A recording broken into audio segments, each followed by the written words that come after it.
PSM Makassar kembali berlatih setelah diliburkan 2 hari. Latihan di lapangan Syekh Yusuf, Kabupaten Goa, Sulawesi Selatan pada Minggu 9 Oktober 2022 sore.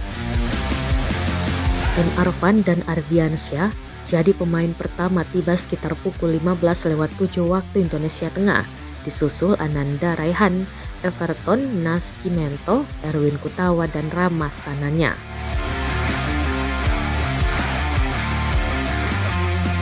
Sekitar pukul 16 waktu Indonesia Tengah, pelatih PSM Bernardo Tavares memulai sesi latihan. Penguatan otot dijalani pemain PSM di bawah arahan pelatih fisik PSM, Paulo Duarte.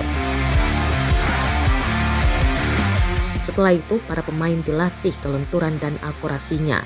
Beberapa halang rintang harus dilalui pemain lalu menendang bola ke sebuah lingkaran. Kemudian Bernardo Tavares mematangkan strateginya. Para pemain menjalankan pola permainan dan aliran bola dari kiri ke kanan, serta ditutup dengan penyelesaian akhir. Latihan skema permainan ini dipadukan dengan kelenturan serta kelincahan. Selanjutnya, skuad PSM dibagi 4 untuk jalani game internal beberapa menit. Hanya Rashid Bakri dan Agung Manan tak ikut serta, keduanya menjalani latihan terpisah. Terakhir, latihan ditutup dengan akurasi menembak para pemain dari luar kotak penalti. Latihan selesai sekitar pukul 17:55 waktu Indonesia Tengah. Para pemain dikerumuni oleh masyarakat untuk meminta berfoto bersama. Saat ini, Laskar Pinisi julukan PSM Makassar menunggu kepastian jadwal Liga 1 menyusul tragedi Kanjuruhan yang menewaskan 129 supporter.